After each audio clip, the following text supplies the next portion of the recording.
Shalom, shalom, povo de Deus. Voltamos com doses proféticas. Segura esse cafezinho aqui, ó. Divino. Aleluia. Então, gente, hoje nós vamos falar sobre o Deus caído Bafomé. Vamos falar onde ele atua e da onde ele surgiu. Bafomé, ele surgiu durante um julgamento sobre os Cavaleiros Templários, no século XIV. A igreja acusou os templários de adorar um deus pagão com cabeça de bode. O que acontece? O que o Bafomé faz? Aqui a gente já deu uma introdução. Ele fala que Bafomé aplica uma confusão no meio dos irmãos cristãos. Ele bota uma entidade para confundir quem está no meio da igreja.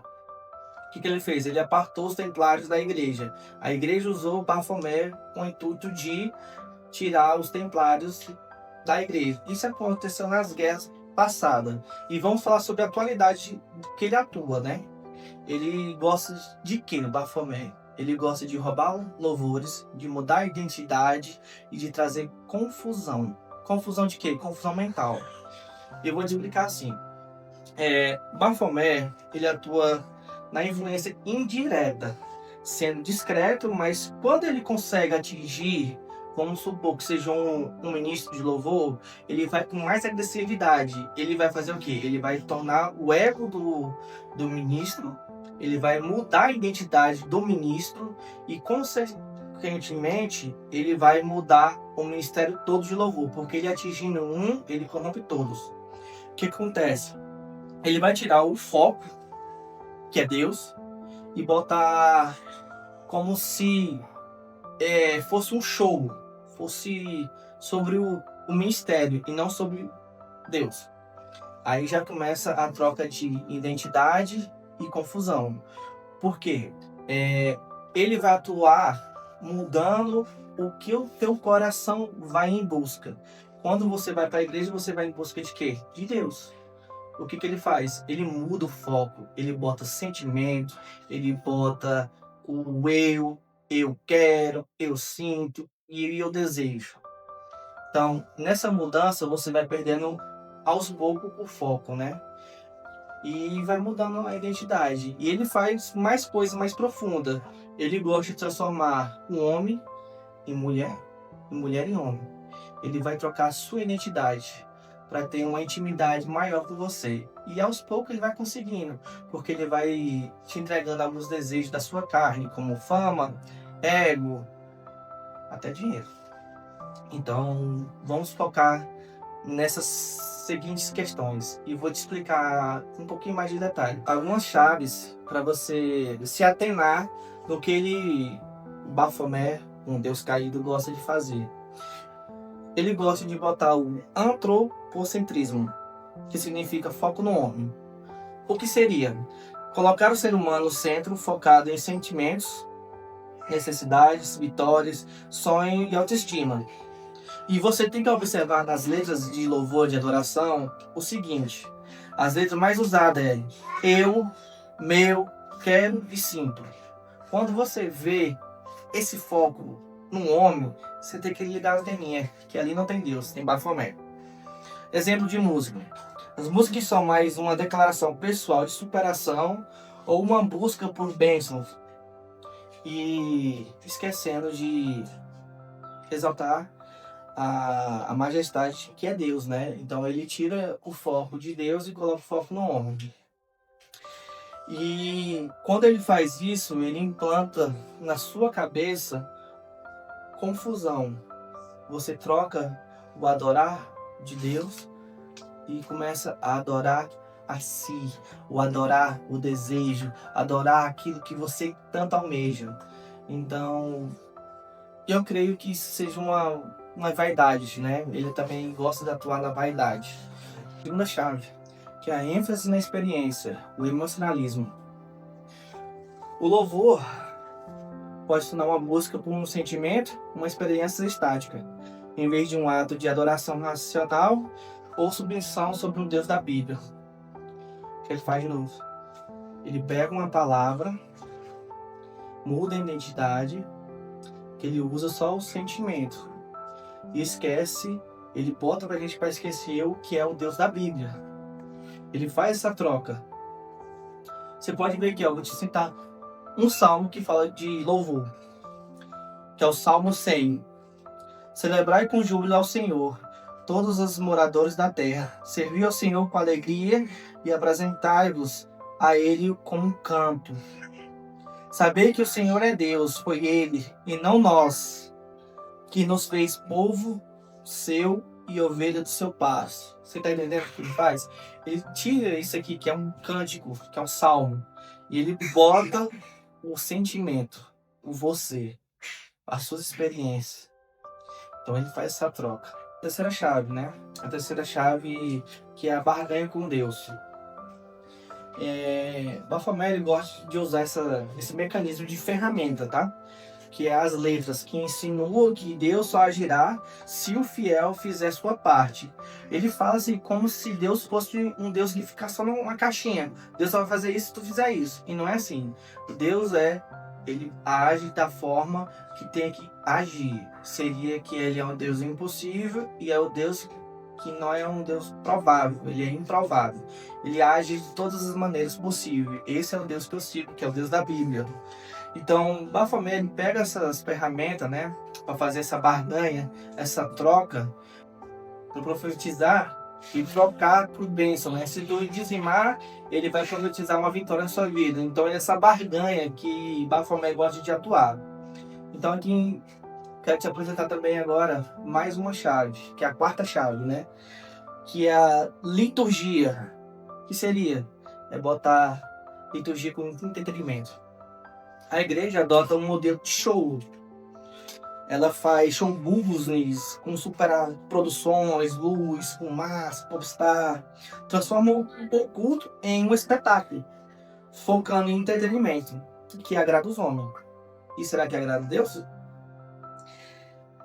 E nessa showbusiness, né, a gente tem que ver se realmente está adorando a Deus ou se está aumentando apenas o ego do louvor, né, dos ministros, né, do ministério de louvor. Então, quando ele faz essa troca de identidade, de uma adoração para show, ele mexe muito com o ministério de louvor. Ele troca a identidade dos levitas, né, do ministério de louvor. E vamos para a quinta chave. Essa aqui acho que acontece com mais frequência, que é a repetição excessiva, né?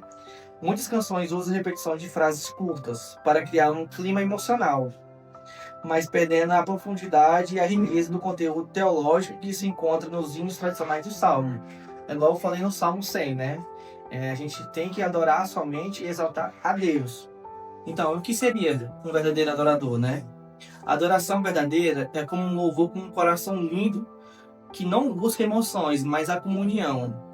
Eu vou te falar duas passagens bíblicas, né? A primeira é Hebreus 3,15. Oferecer a Deus o sacrifício de louvor. É quando você não vai em busca do que Deus tem, mas a entrega de adoração verdadeira de você para Deus. Em João 4, versículo 23. Mas a hora vem, e agora, em que os verdadeiros adoradores adorarão o Pai, em espírito e em verdade, porque o Pai procura tais adoradores que assim o adorem. Deus é espírito. É importante que os que adorem o adorem em espírito e em verdade. Você está entendendo a diferença das 5 chaves que Baphomet usa e das que Deus quer? Ele quer uma adoração verdadeira, genuína, que vem de dentro de você, não que externa um desejo. Então, essa é uma procura que Deus tem sobre os seus adoradores verdadeiros, de corações puros. É o que Deus quer. E agora sim, chegou a parte de destronar esse Deus caído, Baphomet. Primeira chave que a gente vai fazer para destronar o Baphomet. Primeira chave é santidade antes da canção. E no Salmo 24, versículo 3 e 4, fala assim: quem subirá ao monte do Senhor, o que é limpo de mãos e puro de coração?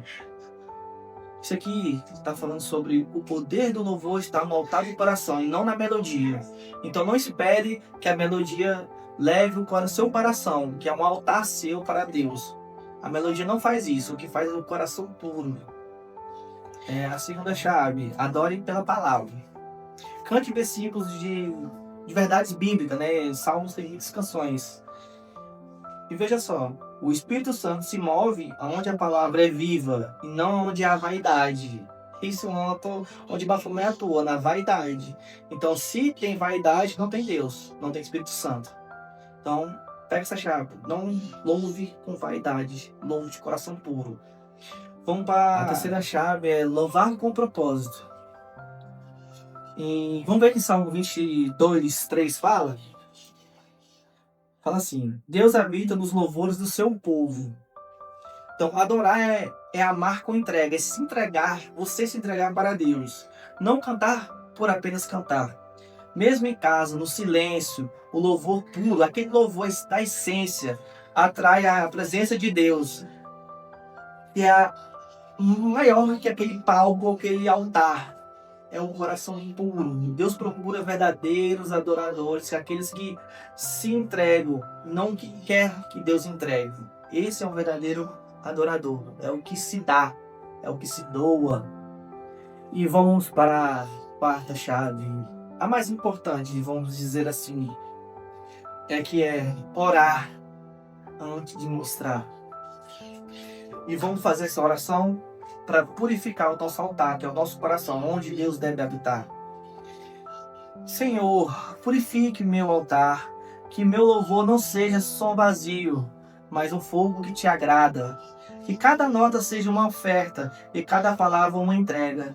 Tira de mim tudo o que não te exalta e me enche do teu espírito. Que a minha voz seja o teu canal e não o meu palco.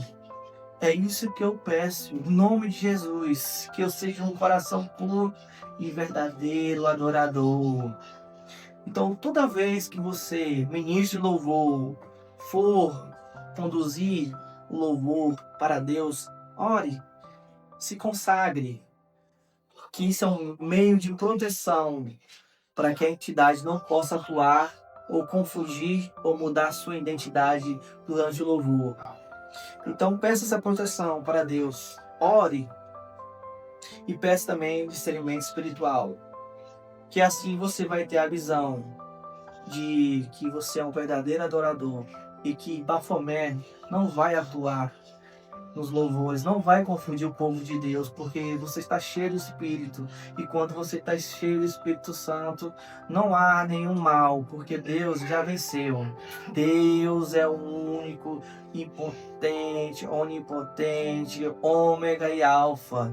Põe isso na sua cabeça. Deus não é uma caixinha, Ele é tudo. Quando você aprender a ter imersão profética, na visão de entender que Deus não é aquilo que você entende, Ele é Deus do impossível, Ele é Deus do improvável. Então eu quero te apresentar esse Deus caído, que já perdeu a batalha há muito tempo, porque nosso Deus não tem inimigo, nosso Deus é vitorioso. Então fique com essa palavra, e que Deus abençoe vocês. Shalom, shalom, até mais.